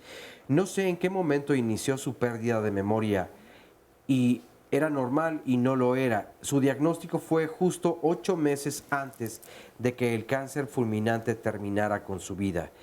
Yo vivía con mis padres y me sentí muy culpable de no haberme dado cuenta que era Alzheimer, pero ya con terapia lo acepté, que no soy perfecta y tampoco soy doctora, soy músico y poeta. Marta Olvera nos comparte que su suegra tiene 86 años y en su plática le dice varias veces las mismas cosas, olvida algunas otras y de repente se queda como ausente. ¿Esto que le pasa es por su edad o por el tema que se trata? Bueno, creo que hay muchas dudas alrededor precisamente de todo esto para poder determinar si se trata del Alzheimer o alguna otra demencia que puede ir afectando. Yo recuerdo precisamente a una persona que decía, en caso de que comience a repetir las cosas, por favor, háganme un silbidito que me active como esta señal de, ya lo dijiste, para que no lo comentes. ¿Qué tan pues de servicio puede ser, cómo nos puede ayudar el que las demás personas, oye, esto ya lo comentaste, o va en detrimento emocional y que puede ir pues bajando? Ese aspecto neurolingüístico es muy importante. Lo trabajamos con la doctora Raté del Instituto Tecnológico de Montreal.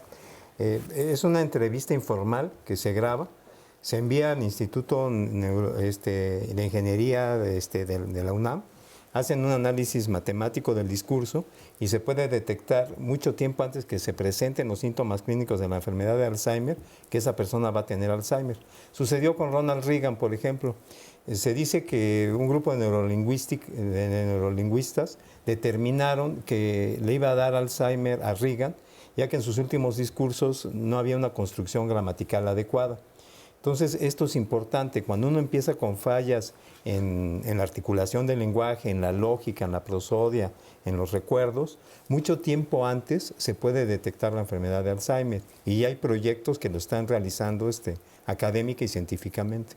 Pero, ¿sí, doctora? Sí, yo quisiera agregar algo sobre las repeticiones, porque yo creo que en este caso esta paciente fue una estrategia, ¿no? Que ella pidió, que no es lo mismo que enfrente, en una reunión, le digamos a nuestra abuelita o a nuestra mamá, oye, ya repetiste eso 10 veces, ¿no? Yo tengo una anécdota de un paciente muy curiosa, ¿no? Donde iban en el coche y el señor le preguntó en 2 cuadras varias veces al chofer si había puesto gasolina. Fulanito, ¿ya pusiste gasolina? Sí, señor. Fulanito, ¿ya pusiste gasolina? Hasta que la señora le dijo, oye, fulanito, llevamos 2 cuadras y ya le preguntaste 10 veces al chofer si puso gasolina. Ya te dijo que sí. El señor se quedó pensando, dijo, ¿10 veces? Sí, pues una más, ¿qué más da? Pues sí, pero valdría la pena esta estrategia. Yo creo que antes que nada mejor ir al médico. Claro. Antes de estarnos nosotros corrigiendo y ya ver qué es lo que nos recomiendan para individualizar cada caso, que también creo Cada que es bien caso es importante. diferente, sí, es. La dinámica la Que hay que dinámica seguir. familiar, la relación, etcétera, que estamos hablando del impacto tan serio que tienen en las familias para saber cómo corregir. Yo tengo una tía que cada vez que la veo me repite la misma historia, pero no quiere decir que esté mal, sino que se acuerda mucho de esa historia y me la repite. Pero ahí yo creo que hay que individualizar. Y yo creo que una respuesta común a varias de las preguntas que nos han hecho es ¿qué hago? Es acudir con el especialista que lo revisen. ¿Qué especialistas? Van a aparecer en nuestras redes todos los datos y de las fundaciones, por si quieren información, ya no se nos explicó aquí, que las fundaciones les ofrecen ayuda y les dicen a dónde dirigirse. ¿Qué médicos? Médicos que estén certificados, ya sea por el Colegio Mexicano del Consejo Mexicano de Neurología, Consejo Mexicano de Psiquiatría, Consejo Mexicano de Geriatría. ¿Cómo saber? Te metes a la computadora, buscas las páginas de estas personas, de estos consejos, y ahí te va a decir exactamente qué médico te queda cerca. Ahorita regresamos, vamos a otro corte, no se vayan. Estamos en Diálogos en Confianza.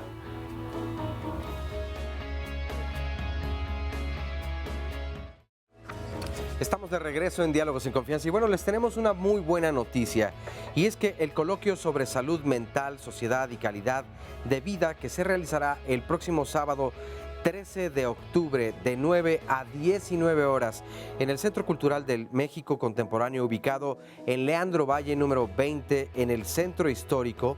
Bueno, pues para este evento tenemos 20 pases para las personas que se comuniquen al siguiente teléfono 51 66 40 00.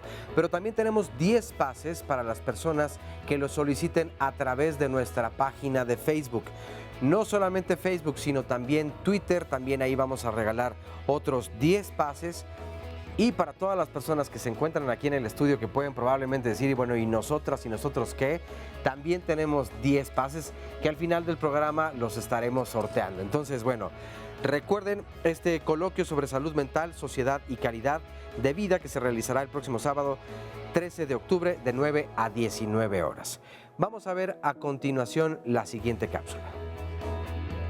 En los aspectos nutricionales, si bien es un área un tanto controversial, porque hay datos muy importantes que las enfermedades metabólicas como la diabetes, enfermedades del sistema cardiovascular son un importante factor de riesgo, enfermedades por ingesta de alcohol, ¿no? También el alcoholismo es otro factor de riesgo muy importante para el Alzheimer. Aquí son más de impedir que el paciente tenga la ingesta de ese tipo de agentes. Por otro lado, son que el estrés oxidativo, el favorecer la ingesta de ácidos grasos omega 3 pudiera tener algún beneficio. Sin embargo, los hallazgos han sido altamente controversiales o la eficacia ha sido muy discreta, más que todo en modelos animales y no en muestras clínicas, ¿no? Sin embargo, pues se siguen haciendo algunos estudios con algunos suplementos comparados contra medicamentos para ver si realmente hay un tamaño del efecto clínico que pudiera ser interesante o importante y que se pudiera hacer la recomendación siempre y cuando se venza el efecto placebo o sea superior o cuando menos comparativo al de los medicamentos que ya lo han demostrado ser, ¿no? E incluso con pruebas farmacogenómicas de la misma naturaleza se ha hablado de la nutrigenómica que pudieran acompañar a la eficacia de este tipo de tratamientos, que es lo que estamos tratando de mostrar. Volvemos a un punto que tocamos todos los lunes aquí, comer sanamente. Ya tuvimos varios programas de nutrición que los pueden buscar en YouTube, pero una alimentación sana es básica, inclusive para este tema. Vamos a seguir platicando con el público. ¿Cómo estamos? Hola, bien, buenos días. Bien. ¿Cómo te llamas? Victoria. Victoria, ¿y tu mamá? Eva. Hola, Eva. Eva. Bienvenidas. Victoria, tú cuidas a tu mamá. ¿Qué diagnóstico tiene? Ella sufrió hace como más de 5 años sus olvidos y entonces nos empezamos a preocupar por eso. El Instituto Nacional de Psiquiatría la estuvo atendiendo y ya le da el diagnóstico de Alzheimer. Está en Alzheimer México, una casa de día, va 2 veces a la semana y bueno, pues le ha servido mucho para distraerse, para generar actividades y pues bueno, sus olvidos no se ha mejorado, sabemos que no se va a mejorar, pero la estamos atendiendo. Y tú como cuidador primario, ¿qué le quieres decir a los cuidadores que nos están viendo? Pues que busquen ayuda, eso es muy importante porque pues se siente uno pues mal. Rebasado. Llegan situaciones de desesperación, ¿Tienes hermanos? de dolor. Uno, nada ¿Te ayuda? Sí. Sí. Ok. Sí me ayuda. Ok, qué bueno. ¿Algo que le quieras decir más a la gente? Yo es que insisto en la importancia de acercarse a buscar ayuda. Es importante. Yo creo que como familiares empezamos a ver los olvidos, a identificarlos. Un error que nosotros como familia cometíamos era corregirla. Entonces, mamá, es que ya lo dijiste, mamá, ya hiciste esto. Entonces, pues en el caminar de buscar ayuda, sí a mí en lo personal me han ubicado que esto en lugar de ayudarla, le generamos una angustia a ella. Entonces, la angustiamos, le hacemos que ella en su realidad se confunda y le duela su realidad. Muchas gracias por el comentario. Gracias a ustedes. Hola. Hola, buenas ¿Cómo días. estás? Bien, gracias. ¿Vienes con tu mami? No, mi tía. Ella es Andrea. Ok, hola Andrea. ¿Qué nos quieres platicar? Bueno, ahorita hablaban que esto es una pérdida y es una pérdida para toda la familia. Nosotros como cuidadores primarios tenemos que buscar ayuda. Tenemos que ir a algunos lugares porque empezamos con depresión, con miedos, con angustias. Luego ya no queremos que nadie los cuide porque nadie lo va a cuidar mejor que nosotros. Y esto nos va perjudicando a nuestra salud, tanto física como mental como emocional. Entonces necesitamos buscar ayuda. Afortunadamente nosotros en casa sí tenemos una red de protección, pero hay quienes no, quienes es un solo cuidador primario, ¿no? ¿A dónde te acercas? ¿Esto es en alguna asociación o fundación? Sí, a Alzheimer México. Ella está asistiendo ahí y ahí mismo nos procuran, tenemos algunas reuniones para poder entender primero cuál es su enfermedad, porque es muy complicado entenderlos, es muy complicado. A veces sentimos que nos están tomando el pelo, ¿no? A veces sentimos, no, esto me estás engañando y no, o sea, ellos no recuerdan o se equivocan o llenan esos espacios que tienen con ciertas mentiras. Entonces es complicado, ¿no? Para nosotros. Una pregunta, una vez que llegaron ahí, ¿cómo funciona? ¿Es una casa de día, la llevas y ahí se queda? Ella se queda. El primer dolor fue la separación, ¿no? Así como de que sí lo van a cuidar, va a estar bien, ¿qué vamos a hacer sin ella? Entonces se queda ahí. Y ella asiste de 9 a 4:30, 5 de la tarde aproximadamente. Vamos por ella. Ahí tienen su lunch, tienen muchas actividades, tienen mucha recreación, los procuran muchísimo realmente, muchos, nosotros súper agradecidos con la fundación. Y cuando ella sale, nosotros ya podemos estar más tranquilos, más en paz, para poder en un momento dado brindarle nuestra atención. Una pregunta, cuando llevas a alguien, por ejemplo, la llevan a la casa, al principio no está triste o enojada y luego ya le gusta, como a los niños en la escuela, literal. Es igualito, ¿no? No quiero ir, yo ya no voy, cualquier cosa. Empiezan a justificar que no quieren ir. Pero ya posteriormente y tienen etapas, porque hay etapas en que ella dice, no, yo ya me voy de vacaciones, ¿no? Porque es una forma de decir, no quiero ir. A lo mejor el levantarla, el cambiarle, el ayudarse a cambiar, el proceso de llegar a la escuela se le hace un poquito complicado. Pero una vez llegando a la institución, vámonos. Gracias. Gracias, doctores. ¿Qué tanto se apoyan ustedes en instituciones como las que estamos platicando acá? Pues muchísimo, realmente. Es muy útil, ya que La atención médica se circunscribe únicamente a hacer el diagnóstico, dar el manejo, dar el apoyo psicoterapéutico, pero las redes sociales son fundamentales. Hay que señalar que el Día Mundial del Alzheimer, que es el día 21 de septiembre, el lema es con ciencia social. Esto es que todo lo que se haga en la ciencia debe tener una repercusión en las familias y en la sociedad. Y se pone mucho énfasis en las redes sociales de apoyo. Parte de las redes sociales de apoyo son los grupos de Alzheimer y todos los grupos de apoyo. Es fundamental, ¿sí? En el tratamiento. Muchas gracias. Carlos, ¿cómo estás? Bien, gracias, Bienvenido. buenos días, gracias. ¿Qué nos vas a platicar? El caso de nosotros es, mi papá presenta deterioro cognitivo. ¿Tiene diagnóstico? Así es, principios de Alzheimer. Y pues nosotros acudimos, y yo quiero comentar la importancia de estar informados, porque hay mucho desconocimiento. Afortunadamente nosotros, nos dijo nuestro médico que estábamos acudiendo a muy buen tiempo. Empezamos a ver los diagnósticos que normalmente ya hemos escuchado, ¿verdad? Las repeticiones, ciertos olvidos. Mi papá es muy bromista, entonces muchas veces no nos descontrolaba, pero lo que puedo decir es que a raíz de que lo hemos llevado a la Fundación Alzheimer, él vemos que su enfermedad se ha detenido, él está muy incorporado con nosotros, y también hemos observado que el cariño que se les brinda, la confianza que se les da, presentan cuadros de angustia, pero el sentirse cobijados, sentirse queridos es muy importante. Yo invito a los familiares que tengan este tipo de mal, ¿verdad? Los entiendan, los comprendan, pero sobre todo les brinden mucho cariño. Afortunadamente en nuestro caso, la familia, amistades, vecinos, han correspondido y le han brindado eso a mi papá. Muchas gracias, Carlos. Hola, Fabián. ¿Qué tal? ¿Cómo estás? Bien, bien, gracias. Bien, pues yo represento un centro de día, el Centro Talita. Ahí en realidad tenemos una metodología para trabajar con los dos pilares esenciales del servicio que ofrecemos. Uno son los pacientes en sí y otros son los familiares.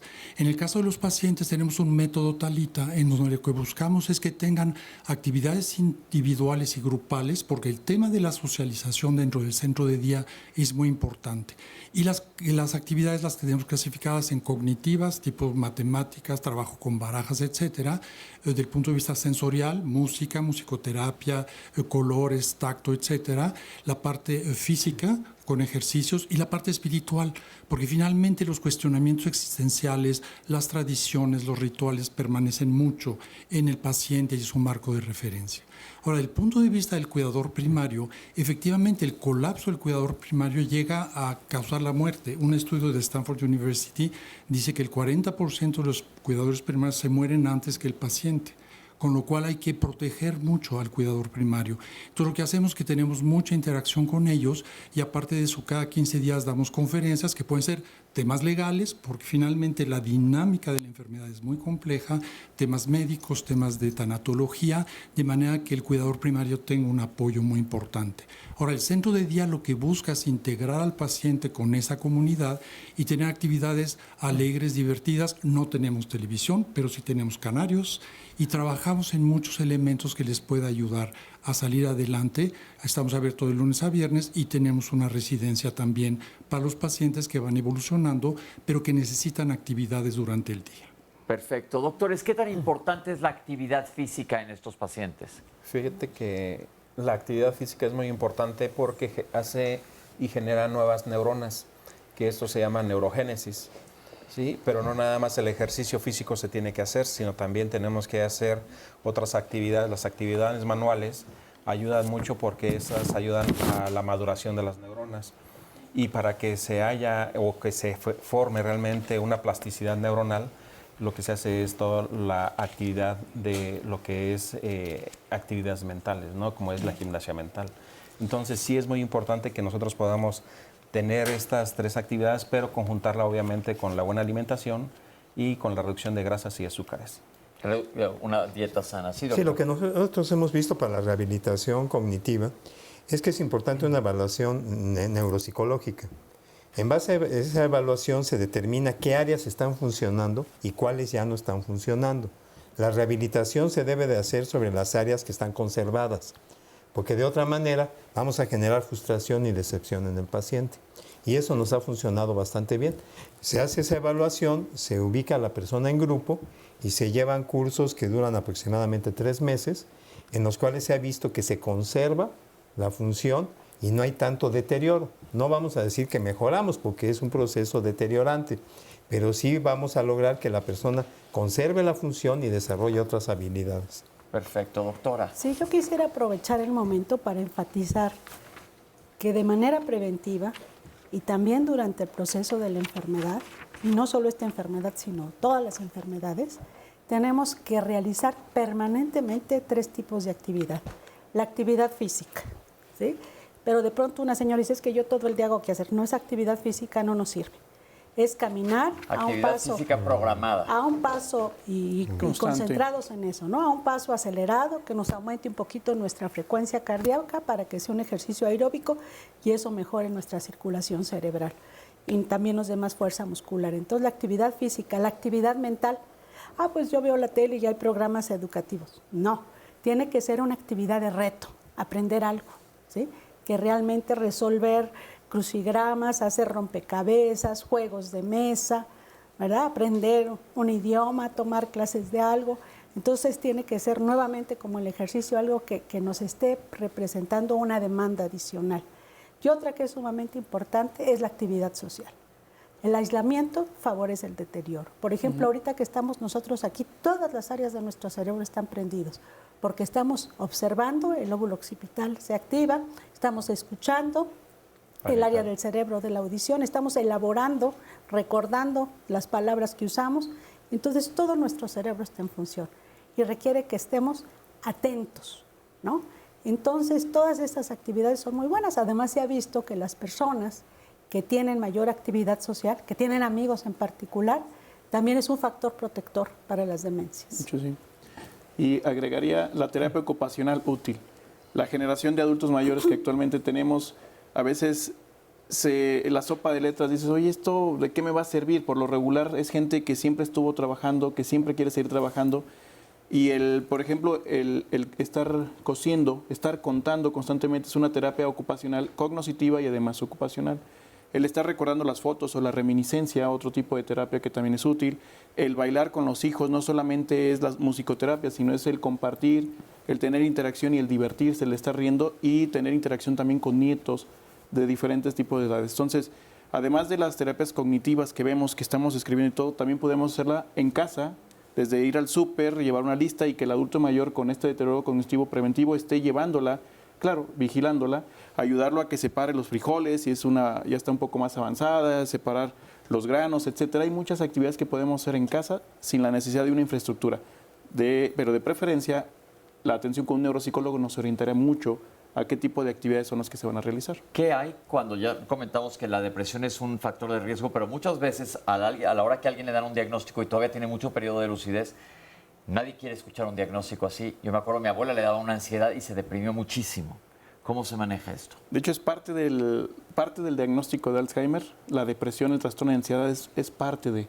Constantemente tenemos esta tríada de pérdida de la memoria que le genera angustia, y la angustia o frustración, y esto te lleva a depresión, y la depresión a tener actitudes de apatía, de desánimo, de otras cosas. El tratamiento es necesario, no solamente en las etapas tempranas, muchas veces las etapas avanzadas, para tratar las conductas de agresividad, de ira, de coraje, de enojo, porque a veces el paciente está enojado y no sabe por qué. Y entonces esto a veces requiere medicamento y tratamiento conductual. Esto es muy importante, es un aspecto empático, ¿no? No se le puede decir al paciente algo que no esté preparado para manejarlo, ¿no?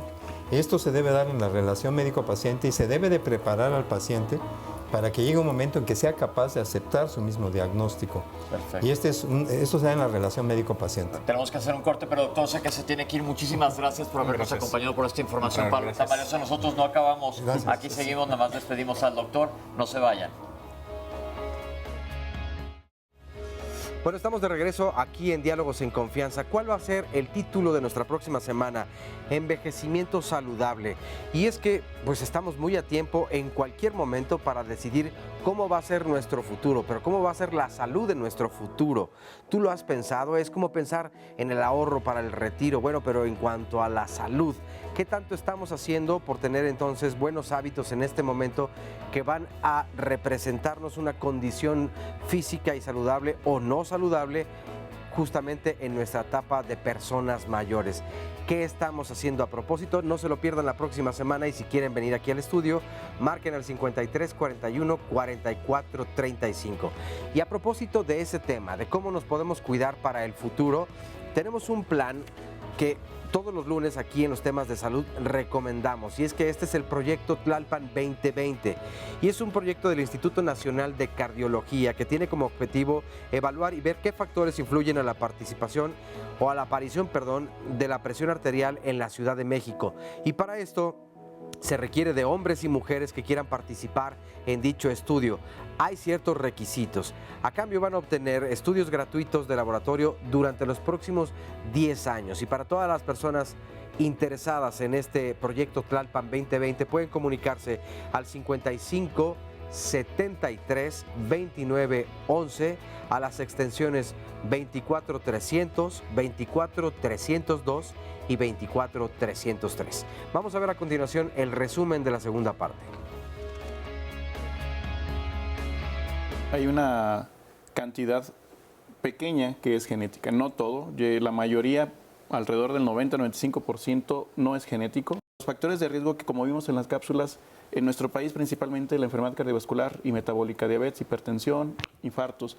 Personas que han sido depresivas durante la edad adulta tienen un mayor riesgo de padecer demencia tipo Alzheimer en específico. Otros de ellos, el tabaquismo, los impactos, los boxeadores, son otro tipo de que nos llevan a demencias. Importante que las personas que son cuidadoras o son esposos de ellos también se den cuenta de estos cambios y se atiendan de manera oportuna. Podemos decir que el Alzheimer afecta al paciente, pero el cuidador se ve afectado emocionalmente. La ansiedad, comentaba el doctor, la depresión o algún trastorno de distracción o psiquiátrico puede confundirse con Alzheimer o con algún trastorno de demencia y no serlo en ese momento. Casos tan extremos en que incluso el cuidador llega hasta agredir al paciente. El tratamiento debe ser completo desde un punto de vista que se atiende al paciente, pero el cuidador también debe ser sujeto a evaluación y a tratamiento. Si el cuidador está bien, la atención del paciente va a ser adecuada. Si no atendemos al cuidador, vamos a exponernos a maltrato, a abandono. El tratamiento farmacológico pues se ha buscado en favorecer o tratar de mejorar la transmisión de las neuronas que tienen que ver con la memoria, que son aquellas que están perdiendo su funcionamiento y que son las neuronas que se llaman colinérgicas. Y entonces casi todos los medicamentos buscan mejorar esta transmisión de acetilcolina, mejorando la transmisión de este neurotransmisor. Muchos de los tratamientos van enfocados a esta ruta. También en la ruta del glutamato hay otro grupo de tratamientos que van enfocados hacia este tratamiento, y hay algunos tratamientos que buscan por la vía del sistema inmune bloquear uno de los desechos neuronales, que es el amiloide, de alguna manera impedir que se acumule de una forma excesiva y que cause este daño a nivel de las neuronas en el Alzheimer. Hasta el día de hoy no ha habido en esta ruta en específico, en esta última del amiloide, buenos resultados y casi todos se han venido abajo, ¿no? Entonces, pero pues sigue siendo un campo muy importante a nivel de investigación y se están haciendo muchos esfuerzos para pues tratar de encontrar nuevas rutas. Aun cuando tenemos desde el punto de vista genético estas personas que sabemos que tienen mayor riesgo y que pues buscamos poderlas ayudar más a futuro cuando se encuentre alguno de estos tratamientos que sean más eficientes. Bueno, pues información muy importante que se ha presentado a lo largo de todo el programa. Muchas gracias. Rapidísimo, Gloria Gutiérrez, mi mamá tiene Alzheimer. Quiero saber si es conveniente que la cuidemos entre todas las hermanas, que somos 5. No sabemos eso. ¿En qué medida afecta a mi madre? Para nosotras quizás sí sea más conveniente, pues puesto que nos turnamos para cuidarla una cada semana. Pero ahora escuchando la importancia también de que cada quien se atienda, si lo hacemos, pero ¿en qué medida le podría afectar a ella, puesto que ya lleva más de 3 años con la enfermedad? Esta otra llamada es de Luis Hernández y dice, ¿pueden hablar del programa para prevenir y revertir el deterioro cognitivo? ¿Esto se puede hacer o no es posible? Luis Sánchez, mi papá padeció Alzheimer, ya falleció, solo quiero decir que la muerte no sabe de protocolos. Aristeo del Rosario Buenrostro, para mí el tema es muy importante, pues finalmente el Alzheimer se trata de una enfermedad irreversible, por lo que me gustaría saber si también está incluida dentro del catálogo de la muerte asistida. Con respecto a eso, precisamente hay un comentario, creo que es en Twitter, sí es David Francisco Ayala, nos dice: lo más humano en caso del Alzheimer es pensar seriamente en la eutanasia. Si a mí me llegara a dar la enfermedad, eso pediría para mí. Y había otro comentario en Facebook que nos decía, mi mamá tenía pánico de olvidarse de todos nosotros. Eso no lo quería. Dice, afortunadamente le llegó otra enfermedad de la cual finalmente murió. Antes de ya que el Alzheimer estuviera tan avanzado, y es lo que muchas personas están opinando, que es algo que realmente discapacita muchísimo. Eric Valdés nos dice, me parece necesario que recomienden a su auditorio tener mucho cuidado con el lugar al que acuden para el cuidado de un enfermo con Alzheimer. Voy a ser anónimo, o no voy a mencionar el nombre del lugar que nos dicen, pero lo comparto. Mis hermanos y yo decidimos apoyarnos en un lugar en Cuautitlán.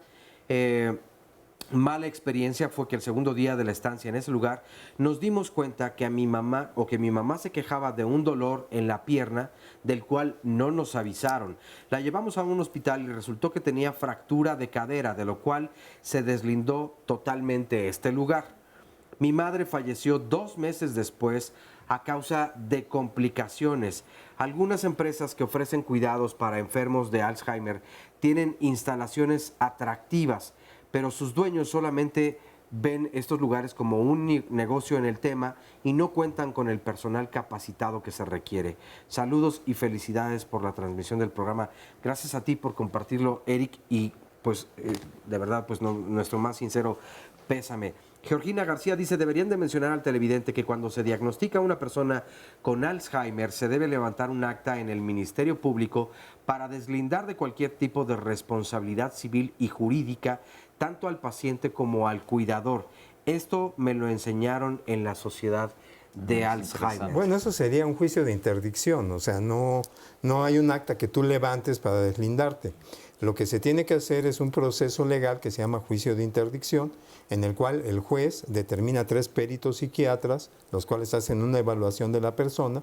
Ahora, aquí hay que señalar algo, no por el diagnóstico se interdicta a alguien, porque muchas veces puedes tener el diagnóstico de Alzheimer y ser una demencia en evolución leve, y la persona todavía tiene facultades para decidir sobre sí, sobre sus propiedades y sobre su futuro.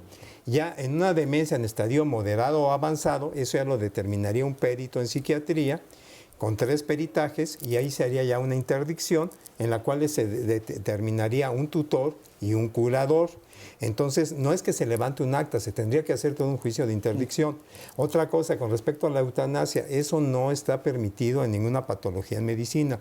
Lo que puedo decir, incluso hubo en Estados Unidos el doctor Kevorkian, que hizo un aparato para que las personas se suministraran una sustancia a través de la vena y fallecieran. Obviamente esto fue sancionado, incluso fue penalizado. Lo que sabemos es de que una persona que tiene una enfermedad grave, si tiene depresión, solicita la eutanasia. Si se trata la depresión, ya no se quiere morir. Entonces aquí lo que requerimos es una atención humanitaria, una atención que valore todos los aspectos emocionales y sea atendido al paciente integralmente, para que el paciente no piense en que se quiere morirse por tener un diagnóstico. Ese diagnóstico también debe de manejarse de manera adecuada, porque si no se dice en el momento oportuno, la persona puede también intentar matarse. Entonces, hay que señalar que esta patología mueve los aspectos más profundamente humanos del ser humano y los aspectos éticos más relevantes de la profesión médica, y debe de manejarse en este contexto ético, profesional y científico. Vamos a empezar a darles respuesta. Estamos en la recta final del programa. Doctores, vamos a contestar las preguntas. Entonces, ¿no existe un medicamento que pueda aminorar o detener el avance de la enfermedad hasta la fecha? Lo retarda. O sea, mejora los síntomas, pero curar no. Lo retarda la evolución y mejora la calidad de vida. Pero no no detiene ni cura. Es importante que esto lo dejemos perfectamente claro. El programa es La Ciencia y el Alzheimer. ¿Dónde estamos? En estas estamos, para que lo sepan. Y tampoco les vayan, como decíamos anteriormente, a tomar el pelo. Ya nos lo decían de lo de las pruebas, ya dijimos que tienen que ir con el médico. ¿La magnética aumenta el Alzheimer por las partículas que existen en el aire, las partículas magnéticas? No se ha descubierto o tenido alguna relación. Algunas de estas son causales, sobre todo con el uso de celulares. Me imagino que en ese sentido va la pregunta, pero no ha habido una relación directa. Simplemente son estudios no concluyentes. ¿El Parkinson es heredable? Sí. Algunas formas de Parkinson. Sí, hay formas de Parkinson hereditarias. Y si hay riesgo pero de no que... todas, igual que el Alzheimer. Igual. Ok, que si en Mazatlán sabemos de algún lugar, pónganse en contacto con las fundaciones y si no con su médico que les diga. Ahí pueden hablar con la persona que venía de la Asociación Mexicana de Alzheimer, Rosa, y ella tiene el directorio. Un listado de todo el país. Van a aparecer en nuestras redes todos los datos de la asociación. La fundación. Ok. Ya se asocia a la mala alimentación, si ya se contestó en la cápsula, que es importante. ¿El ser de personalidad distraída me predispone a tener Alzheimer? No, eso sería un estilo cognitivo. Hay gente que siempre es distraída y se maneja por intuición. Hay gente que se maneja más por la memoria y la racionalización. Son estilos cognitivos. Eso no quiere decir que te va a dar Alzheimer. Alzheimer es ya un fenómeno que se agrega a la vida en cierto estadio de la vida en que va habiendo un deterioro, un déficit. Yo creo que es importante comentar en relación a esta pregunta que alguien habló y dijo que es muy importante prepararse para esto. Yo me acuerdo de una película donde alguien le da Alzheimer muy joven y ella trata de prepararse. Es una muy buena película, pobre, porque a la vez la angustia, ella siendo aparte una científica, una neuróloga, me acuerdo, algo por el estilo.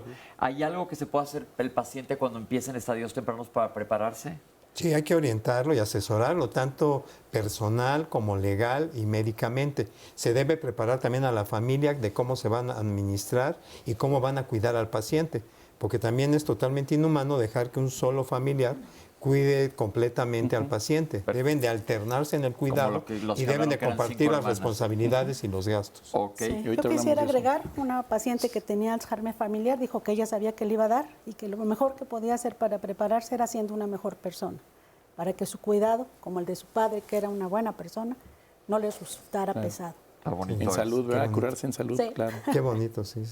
Datos clínicos tempranos, ya comentamos también de ello. Dicen que los médicos de primer contacto a veces son lentos para diagnosticar. Eso también es una realidad. Educación. Falta educación médica. Y que es una enfermedad también muchas veces invisible.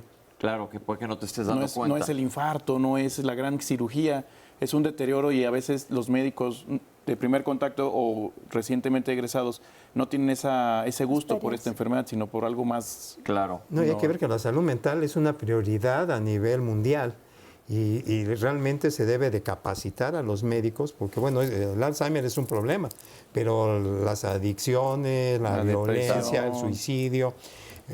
o sea, gran cantidad de situaciones que vivimos en la crisis social del hombre contemporáneo tienen que ver con la salud mental y es importantísimo que esto se empiece a trabajar desde el primer nivel de atención. Ok. Nos habló, bueno, alguien preguntaba que nos quedan 4 minutos, le voy a dar velocidad. Nos escribió alguien que es una cuidadora sola, que su esposo ya se cansó y está desesperada. Acércate a la fundación, te pueden ayudar y decirte qué es lo que puedes hacer. Que si ya leyeron el libro The End of Alzheimer. Pues hay muchos. Es un libro más bien de tipo de difusión general, ¿no? Pero yo creo que hay que verlo con mucha crítica, ¿no? Okay. Definitivamente no es el fin del Alzheimer. Tengo muchas dudas con un familiar que ella solía ser muy alegre y ahora está muy lenta y callada. Ve al médico a que te la chequen y veamos qué está pasando. Puede ser depresión o Alzheimer. Tengo 6 hermanos y ninguno me apoya. ¿Qué hago? Que lo que sucede con el cuidador primario, que de repente se siente desesperado. ¿Qué hace? Que le pida ayuda a su médico. ¿no? Sí, una intervención profesional. Yo lo que hago es que cuando doy un diagnóstico cito a toda la familia.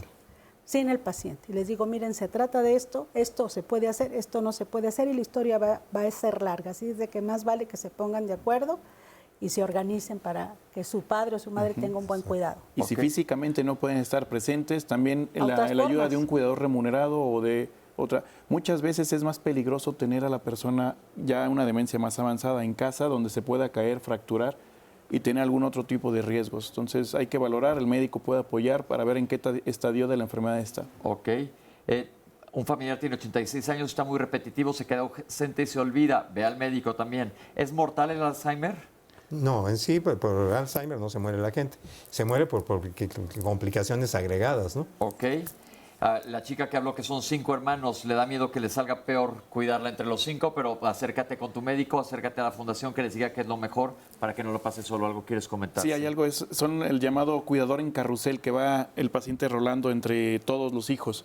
De repente puede hacer que se haga más confuso porque está en la casa, en el cuarto de los niños en un lado, en otro tiene una casa completa, en otro lado duerme en la sala, entonces todo esto puede generar rotar, más confusión. pero el paciente en su casa. Exactamente, que roten los hijos, no el paciente. Una cosa importante, alguien nos habló y agradecemos mucho, tengan mucho cuidado al lugar a donde lleves a tu familiar. ¿Existe alguna certificación de estos lugares o es mejor que no sé si estén regulados? Desafortunadamente no, y es algo que estamos tanto en el Consejo Mexicano de Geriatría como diferentes asociaciones tratando de lograr que se certifiquen, así como lo están haciendo en las guarderías, las casas de cuidado o los casos de reposo a largo plazo.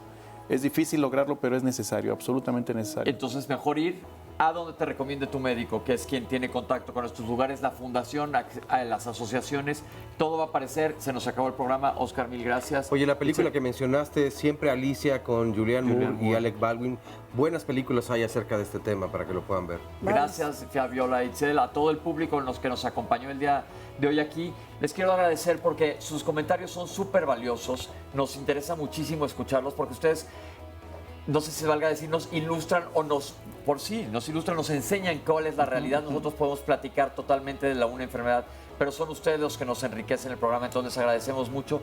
Gracias por estar aquí. Escuchen a las personas que han venido, a todos los especialistas les damos las gracias por habernos acompañado el día de hoy. Creo que se ha dado una información valiosa. Entonces, podrán decir, ¿por qué Alzheimer otra vez? Porque seguimos con el dedo en el renglón. Queríamos demostrarles el día de hoy en dónde estábamos. Este es el objetivo de Diálogos en Confianza, seguir platicando de esto y traerlo a la mesa para que se platique muchas veces desde antes de que lleguen a tener este problema. Bueno, pues esto ha sido todo por hoy. ¿Algo que quieras agregar, Oscarito? Pues gracias que nos compartan o que sigan compartiendo justamente todo lo que, como lo van viviendo, y gracias a todas esas preguntas, desde luego el programa se puede desarrollar. Ok, pues muchas gracias. Nos subimos pronto a las redes sociales. Nos vemos a la próxima semana aquí en Diálogos en Confianza. ¿Qué pasó? Pero había dicho...